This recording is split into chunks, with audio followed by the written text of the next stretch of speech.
지난주에 이어서 계속해서 시편 71편의 말씀을 나누겠습니다.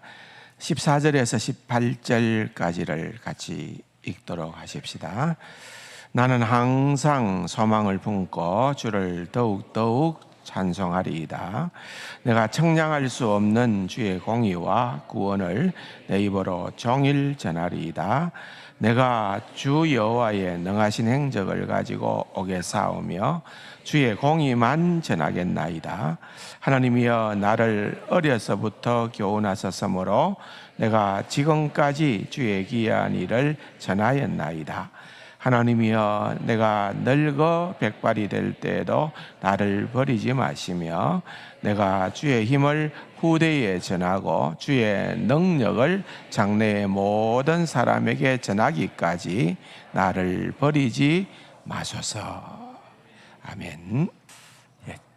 지난주일 이어서 오늘도 계속해서 시편 71편을 나누도록 하겠습니다.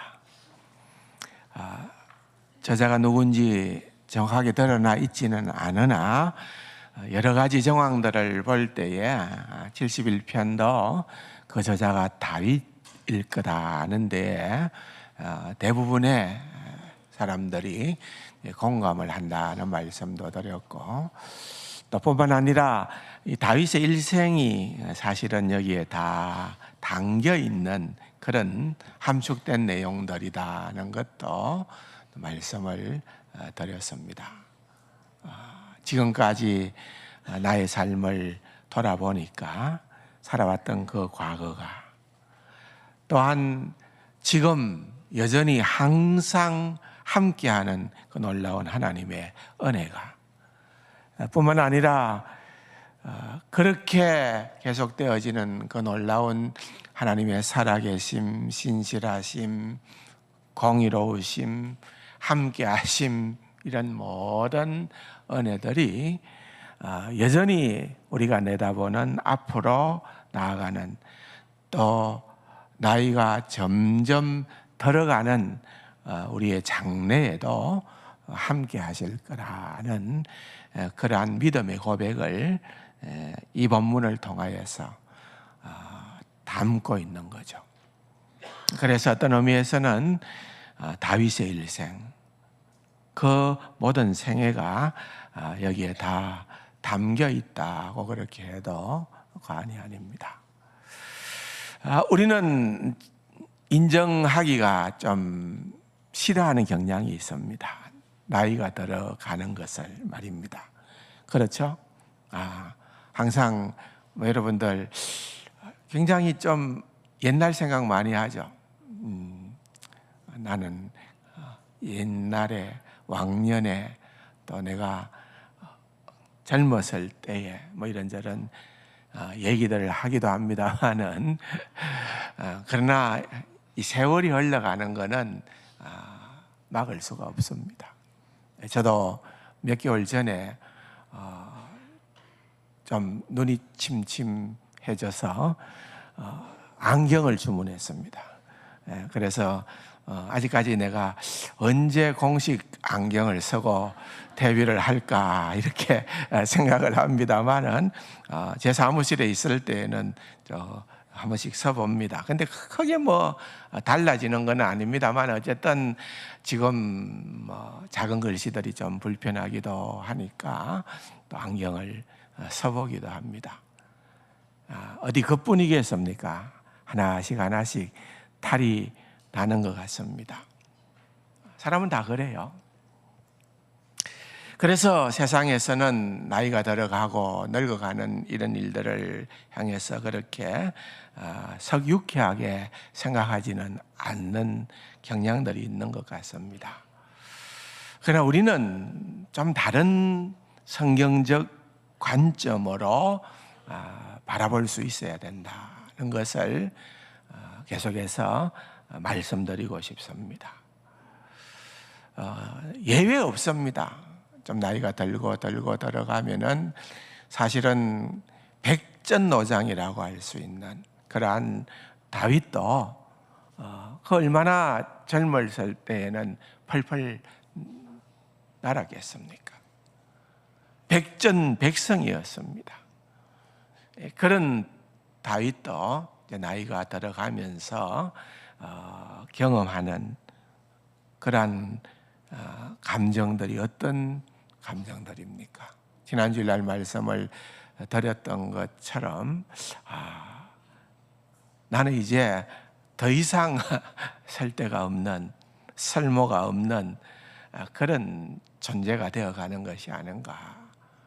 내가 어디에 가면은 사람들에게 그렇게 인정도 못 받을 수도 있고, 또 내가 이렇게 가게 되면은 민폐나 끼치는 그런 존재가 아닐까라고 하는 두려움들이 있었다는 거죠. 두 번째로는 그건 당연한 겁니다만은 내가 백발이 될 때에도, 또는 내 몸이 쇠약할 때에도 그랬습니다. 그러니까 결국은 우리의 몸이 연약해진다는 것, 쇠약해진다는 것, 이것은 누구나 받아들여야 될 그러한 일들임. 정도의 차이는 물론 있겠지요. 제가 이번에 그 청산도를 갔다 왔지 않습니까? 평생에 처음 가봤습니다만은 완도까지 가서 1시간 배를 타고 들어가니까 서편제가 거기에서 그렇게 뭐랄까요, 촬영되었던 그 청산도던데, 거기 이제 목사님이 내하고 나이가 같아요. 근데 목사님이 저보다는 훨씬 젊어 보여요. 물 좋고 공기 좋고 약초도 많아서 그런 줄로만 알았는데, 얘기를 나눠보니까 목사님은 그 동네에서 2m짜리 뱀도 잡아먹고 이것저것 몸에 좋다 하는 그런 것들을 많이 먹었더라고요. 또 허리에도 좋고 혈압에도 좋다고 말벌 여러분 한번 쏘이면 어디입니까? 되게 위험하대요. 그런데 말벌을 100마리를 잡아서 그 뭐랄까요, 말벌 당금주. 이거 오래된 건데 이거 효능이 있대요. 그래서 제가 안 받으려고 했는데 선물로 주더라고요. 제가 집에 쫓겨날 것 같아서 동행했던 분에게 줬습니다. 동행했던 분에게 주니까 너무 좋아하더라고요. 그래서 그런지 말벌주를 먹어서 그런지 뱀을 먹어서 그런지 몰라도 그러나 역시 여러분, 우리 인간의 몸은 쇠잔해 가는 겁니다. 쇠잔해 가는 거예요. 또 외로움이 찾아온다는 거죠. 사람들이 따르지를 않고, 때로는 다윗도 그런 고백을 계속했잖아요. 오늘 본문에 우리가 지난주에 다 이 말씀을 읽었듯이, 하나님 왜 나를 버리십니까? 하나님 나를 왜 버리십니까? 버리지 마소서, 버리지 마소서. 사람들조차도 그렇게 혼자 된 다윗을 비방하기도 하고, 또 다윗을 향하여서 그렇게 공격을 하는 그런 어떤 혼자됨의 외로움, 이런 것들이 많이 있었다는 거예요. 그러나 그런 많은 상황 가운데에서 다윗이 붙들었던 것은 다른 거예요. 주는 나의 견고한 피난처시오니, 그런 고백을 7절 하반부에 보면은 하고 있는 것입니다. 이런 상황 가운데 다윗이 과연 뭘 했는가? 여러분, 이것을 먼저 한번 생각해 봅시다. 그는 먼저 과거의 은혜를 기억합니다. 회상한다는 거죠. 여러분, 이거 시편 71편은 하나의 이어지는 기도라고 볼 수가 있는데, 쭉 이어지는 기도의 사이사이에 보면은 다윗이 과거를 회상하는 그러한 내용들이 나옵니다. 5절을 보십시오. 주 여호와여, 주는 나의 소망이시요 내가 어릴 때부터 신뢰한 이시라. 다윗은 나이가 들어서 지금 자기 마음대로 삶을 살다가 이제서야 방법이 없으니까 지금 하나님을 찾고 있는 게 아니라는 거죠. 어려서부터, 내가 어려서부터 주님을 신뢰했고 어려서부터 주님을 따랐습니다. 물론 어떠한 상황 가운데에서도 주님 앞에 나오면은 주님이 우리를 만나 주시죠. 절대로 안 만나 주시는 것은 아니죠. 그러나 다윗은 마음대로 살다가 어쩌다가가 아니고 우리가 아는 것처럼 그는 어려서부터 그렇게 했다는 겁니다. 여러분 6절에 보면은 또 이렇게 얘기를 합니다. 내가 모태에서부터 주를 의지하였사오며 나의 어머니 배에서부터 주께서 나를 택했다. 그렇게 얘기를 합니다. 근데 여러분 좀 주목해 보면은 재미난 표현이죠.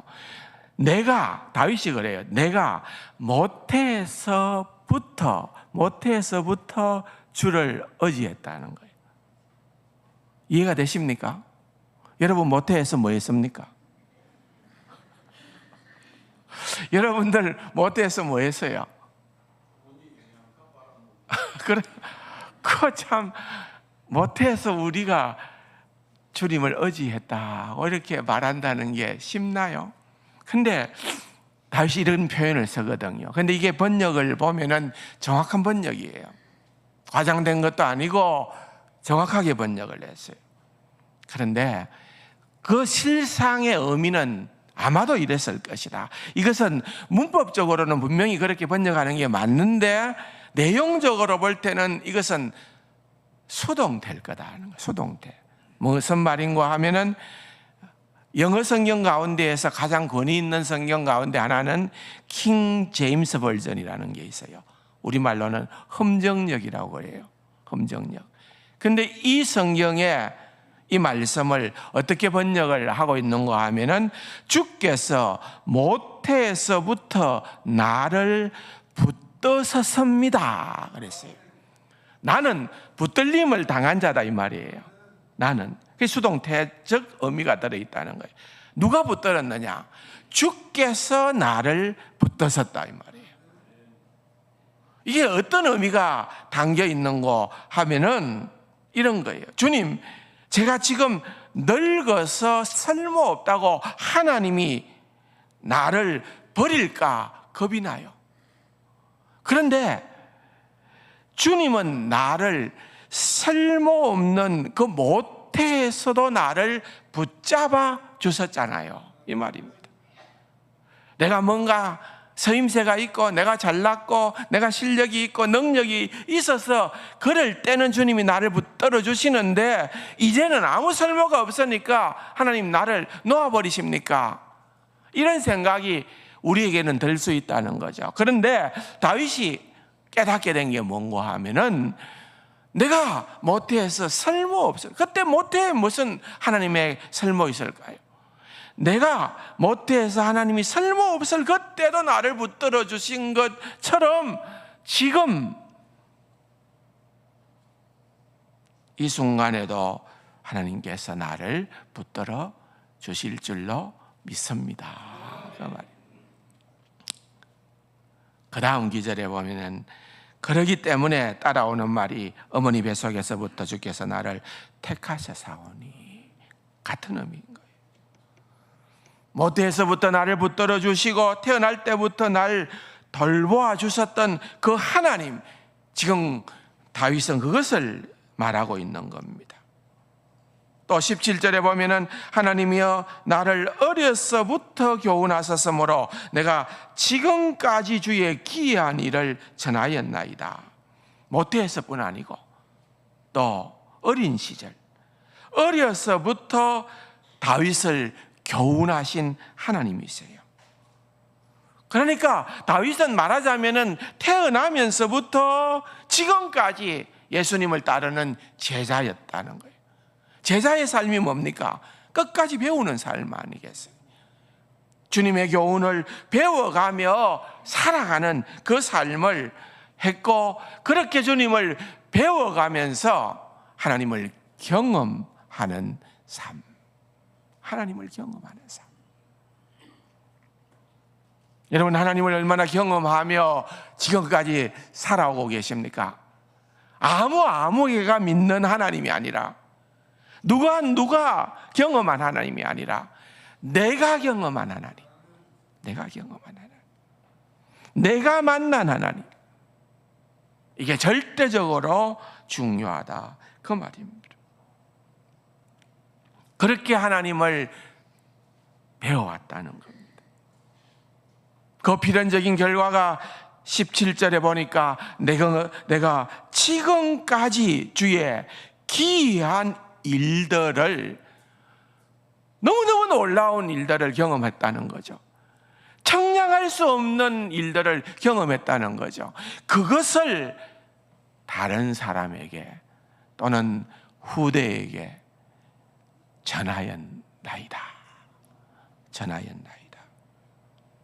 주님께서 나를 교훈하셨고, 나는 그 교훈 따라서 내 인생에 경험한 하나님의 신실하심, 하나님의 의로우심, 하나님의 선하심, 인자하심, 하나님의 공의로우심, 하나님의 구원하심, 이 모든 것들을 내가 전하는 그러한 자가 되었다, 그렇게 말을 하고 있는 것입니다. 그래서 다윗이 모태에서부터 지금까지 경험한 그 하나님에 대한 할 말들이 얼마나 많겠습니까? 얼마나 많겠습니까? 그 큰 일을, 하나님의 큰 역사를 반복적으로 계속해서 오늘 시편 71편에서는 여기저기에서 말을 하고 있습니다. 보세요. 15절에서부터 18절이 주로 그러한 내용을 다루는데, 15절에 보면은 내가 청량할 수 없는 주의 공의와 구원을, 청량할 수 없는. 16절에는 내가 주 여호와의 능하신 행적을, 17절에는 내가 나를 어려서부터 교훈하셨으므로 내가 지금까지 주의 기이한 일들을, 18절에 보면은 내가 주의 힘을 후대에 전하고 주의 능력을 장래의 모든 사람에게 전하기까지, 주의 힘, 주의 능력.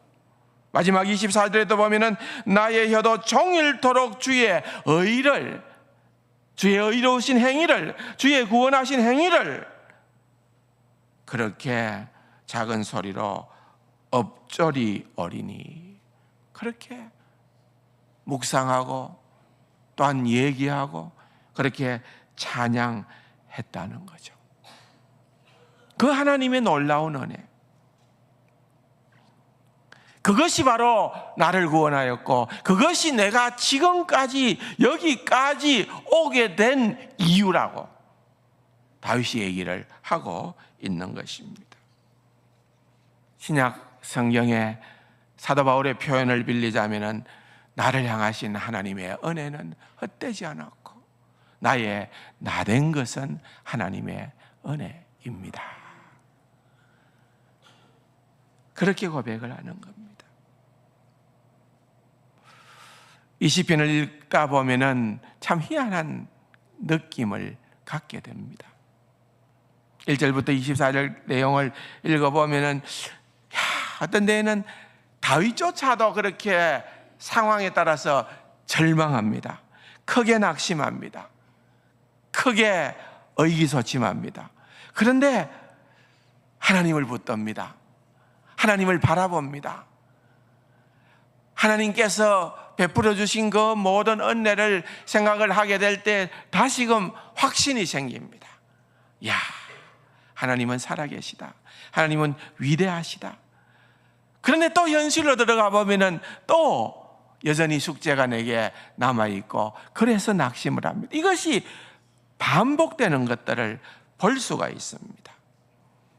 오늘 본문의 11절을 보면은 하나님이 그를 버리선적 따라잡자 건질 자가 없다. 주변에 있는 원수들이 그렇게 다윗을 공격하기 위하여서 힘을 쓰고 있습니다. 그런데 다윗은 9절에 보면은 또 자기 자신도 버리지 마세요, 떠나지 마세요, 그렇게 하고 있잖아요. 18절도 보면은 나를 버리지 마시고 또 이러이러한 사정 가운데 나를 버리지 마세요.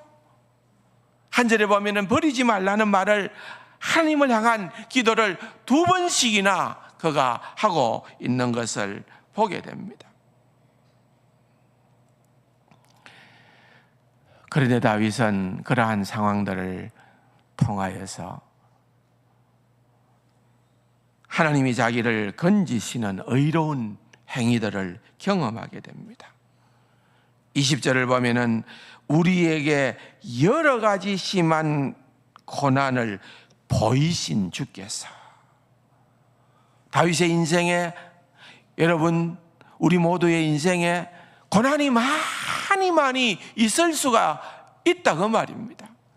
다윗도 그러한 고난, 여러 가지 심한 고난을 보이신 주께서 우리를 다시 살리시며 땅 깊은 곳에서 다시 이끌어 올리시리로다 확신하는 거죠. 하나님께서 이렇게 하실 것이다. 누가요? 나이가 들어가면서, 늙어가면서 하나님의 언약에 그토록 신실하게 예외 없이 크신 은혜와 사랑을 베풀어 주신 것을 온몸으로 경험하게 되어졌던 다윗은 조금도 주저함이 없이, 조금도 망설임이 없이 그의 생애에 어떠한 일이 일어난다 하더라도 이러한 확신에 찬 고백을 얘기하는 겁니다. 비록 그의 장래, 여러분 그의 장래는 별로 밝지 않습니다. 노년에 내 힘이 쇠약해질 때에, 내가 늙어 백발이 될 때에, 젊었을 때 그와 비교해 보면은 너무나도 많은 연약함이 있는 그러한 그였습니다. 그런데 그러한 장래에도 여전히 하나님의 은혜는 나에게 넘쳐나리라 확신하는 거죠. 그 확신 가운데에서 이것을 어떤 식으로 다윗이 표현을 하는가 하면은 2가지로 표현합니다. 한번 따라해 봅시다. 하나는 찬양, 뭐라고요? 찬양이죠. 다른 하나는 선포하는 것. 뭐 한다고요? 전한다, 전파한다, 선포한다 그 말입니다. 볼까요? 먼저 6절을 보면은 나는 항상 주를 뭐 한다고요? 찬송하리이다. 8절에 주를 찬송함과 주께 영광 돌림이 그랬습니다. 14절에도 보면은 나는 항상 소망을 품고 주를 더욱 어떻게 한다고요? 찬송하리이다. 또 22절에도 보면은 나의 하나님이여 내가 또 비파로 주를 찬양하며 주의 성실을 찬양하리이다. 이스라엘의 거룩하신 주여 내가 수금으로 주를 찬양하리이다. 23절에도 보면은 내가 주를 찬양할 때에 그랬습니다. 마지막 24절도 나의 혀도 종일토록 주의 의를 작은 소리로 엎조리 어리니, 이것도 찬양하겠다는 표현입니다. 여러분, 다윗은 어떠한 상황 가운데에서도 신실하신 하나님으로 인하여 그는 찬양했다는 거예요. 찬양했다는 거예요. 찬양이 여러분의 생애에 끊치지 않기를 주님의 이름으로 축원합니다. 우리의 삶에는 찬양이 넘쳐나야 된다는. 또 하나는 선포라는 것입니다. 15절에 보니까 내가 청량할 수 없는 주의 공의와 구원을 내 입으로 나는 견딜 수가 없다, 나는 참을 수가 없다, 나는 내 입으로 종일 다른 사람에게 전하리라 하는 거죠. 하나님의 백성은 하나님을 자랑할 수밖에 없습니다. 하나님이 행하신 일을 선포할 수밖에 없다는 겁니다. 하나님은 선하시다, 하나님은 의로우시다, 하나님은 신실하시다. 여러분, 사람들에게 말하겠다는 겁니다. 16절과 17절, 18절에도 계속 전하겠습니다, 그 얘기를 하는 겁니다. 특별히 18절에 보면은 하나님이여 내가 늙어 백발이 될 때에도 나를 버리지 마시며 내가 주의 힘을 후대에 전하고 주의 능력을 장래의 모든 사람에게 전하기까지 나를 버리지 마세요. 근데 여러분 보세요. 후대에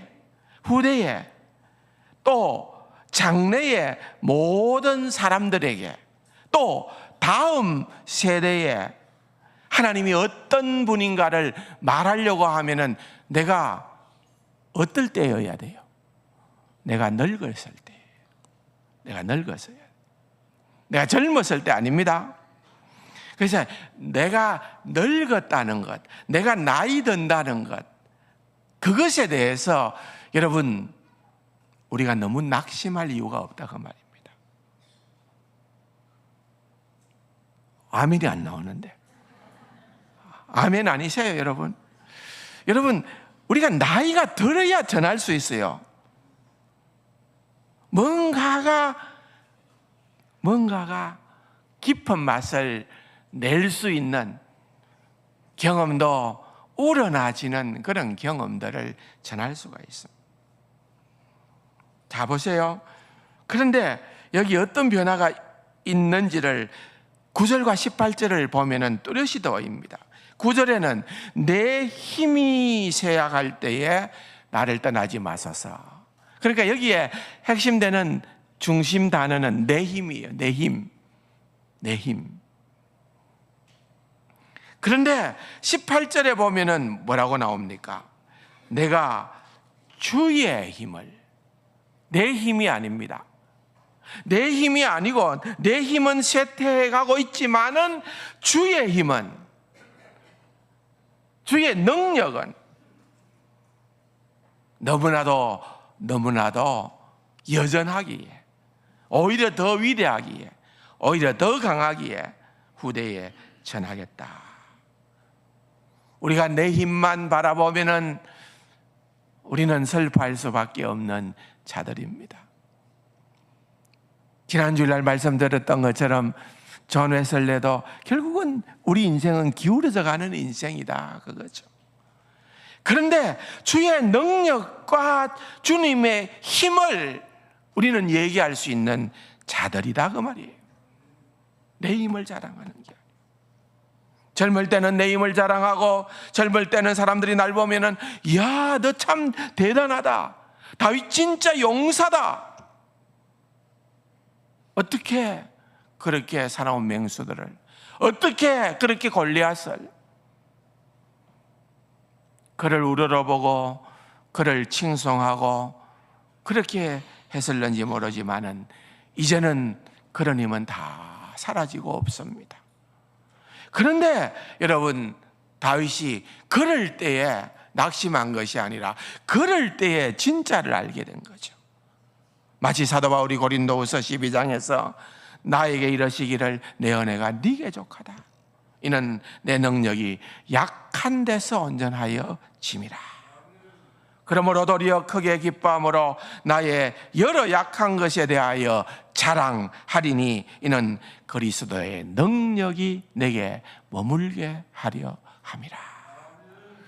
여러분, 우리가 약한 것이요 오히려 주의 힘을 드러내는, 나의 연약함이 주의 능력을 더욱더 밝히 드러낼 수 있는 그러한 기회라고 생각하자고요. 그렇기 때문에 여러분, 이 말씀이 너무 좋은 말씀 같아요. 내가 주의 힘을 후대에 전하고 주의 능력을 장래의 모든 사람에게 전하겠다. 언제? 노년이 되어서도. 그러므로 여러분, 나이가 들게 되면은 이게 바로 다윗이 나이가 들게 되었을 때 발견한 사명이에요. 사명. 우리도 마찬가지가 되어야 되는 것입니다. 그냥 존재감으로 잔 맥셀이 얘기했던 것처럼 리더십은 영향력이다. 영향력이죠. 영향력. 그 사람이야 거기 있구나. 아무개가 창원 세강교회에 믿음의 공동체 가운데 있구나. 그것만 하더라도, 그 사람의 존재감만 하더라도 나쁜 영향력 아니고 좋은 영향력을 끼친다라고 하면은 그게 선포예요. 그게 주님을 드러내는 거예요. 그러므로 내가 노쇠할지라도가 아니고, 내가 노쇠하기 때문에, 내가 나이가 들어가기 때문에 오히려 그 사명을 감당할 수 있다. 그렇게 말을 하고 있는 것입니다. 은혜의 기회라고 말씀하고 있는 것입니다. 이런 어른들이, 이런 영향력 있는 어른들이 많으면 많을수록 그 공동체는 건강한 믿음의 공동체가 되고, 그러한 교회는 행복한 교회가 될 줄로 믿습니다. 여러분들, 그렇게 가야 안 되겠습니까? 그렇게 가는 모습이라야 정말 아름다운 모습이지 않게, 저는 그렇게 되어지기를 간절히 소망합니다. 5절에 내가 어릴 때부터 신뢰하니시라. 주님만이 나의 소망이고 내가 신뢰하는 분이다. 어릴 적부터, 우리가 믿음 생활을 하면서부터 지금까지 정말 우리가 경험하고 하나님을 친밀하게 경험하는,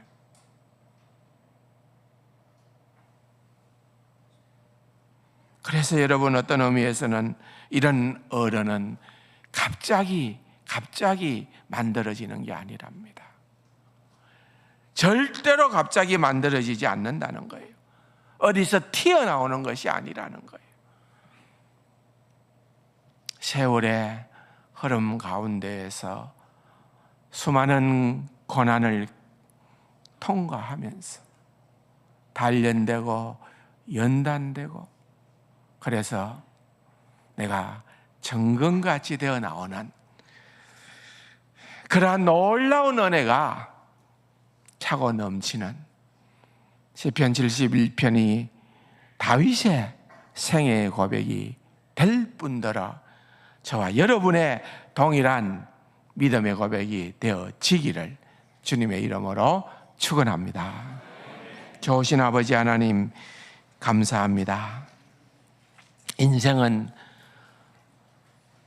흘러가는 시간 속에서 육신의 연약함을 깨달을 수밖에 없고, 우리의 지혜도 총명함도 기억력도 쇠퇴할 수밖에 없고, 그러나 그것이 우리를 슬프게 하는 것이 아니라 오히려 주의 힘과 주의 능력을 드러낼 수 있는, 선포할 수 있는, 오히려 우리의 인생에 지난 어떠한 세월들보다도 최고의 영광스러운 시간들이 되어지게만 하여 주시옵소서. 우리의 인생의 어느 한순간도 주님의 손에 붙잡히지 아니한 시간이었고, 모태에서부터 지금까지 우리의 모든 삶이 내 힘이 아니라 내 능력이 아니라 주의 힘, 주의 능력이 나타나는 그러한 인생, 그러한 사명을, 그러한 인생의 아름다움을 만끽하는 사랑하는 우리 세간 가족들 다 되게 하여 주시옵소서. 그런 어른들이 점점 많아져가는, 그런 사람들이 점점 많아져가는 가득한 참복된 우리 세강교회가 되게만 하여 주시옵소서. 존귀하신 예수님의 이름으로 감사기도 드립니다. 아멘. 다 같이 일어나서서 406장 찬송 우리 함께 하시겠습니다.